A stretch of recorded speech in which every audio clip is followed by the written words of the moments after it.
24 ঘন্টার ব্যবধানে একই মাঠে একই প্রতিপক্ষের বিপক্ষে মাঠে নামছে বাংলাদেশ। জয় পাওয়ার সুখস্মৃতি থাকলেও শারজাতে এদিন বাড়তি চিন্তা নিয়ে সিরিজ নিশ্চিতের ম্যাচ খেলতে হবে সফরকারীদের। সিরিজের প্রথম ম্যাচে 9 রানে 6 উইকেট হারানোর তিক্ত অভিজ্ঞতা নিশ্চিতভাবে স্বস্তি দেবে না ফিল সিমন্স শিষ্যদের।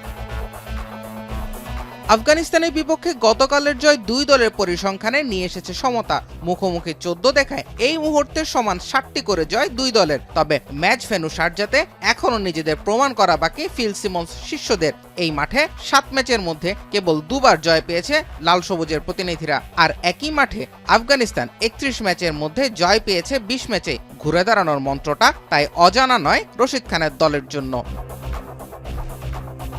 তবে সব ছাপিয়ে নজর থাকবে টাইগারদের মিডল অর্ডারের দিকে। এশিয়া কাপের ম্যাচে ভারত এবং পাকিস্তানের বিপক্ষে লজ্জাজনক হারের পরেও সমালোচনা ছিল মাঝের ব্যাটারদের নিয়ে। গতকালের ম্যাচে জাকের আলী অনেক, শামীম পাটোয়ারি আর তানজিম সাকিবদের ব্যর্থতা সমর্থকদের কপালে ফেলেছিল চিন্তার ভাঁজ। অবশ্য ব্যর্থতার এশিয়া কাপ শেষে তামিম ইমন জুটির রানে ফেরা বাংলাদেশকে রাখবে নির্ভার। প্রথম ম্যাচের ভুল সূত্রে দ্বিতীয় ম্যাচেও জয় তুলে নিতে চায় বাংলাদেশ। আফগানদের সবশেষ 2 ম্যাচেই হারানোর সুখস্মৃতিটাও পাশে পাচ্ছে দল। কিন্তু নিজেদের নড়বড়ে ব্যাটিং ফর্মটাই শারজাতে টাইগারদের বড় বাধা হতে পারে সিরিজের দ্বিতীয় ম্যাচে।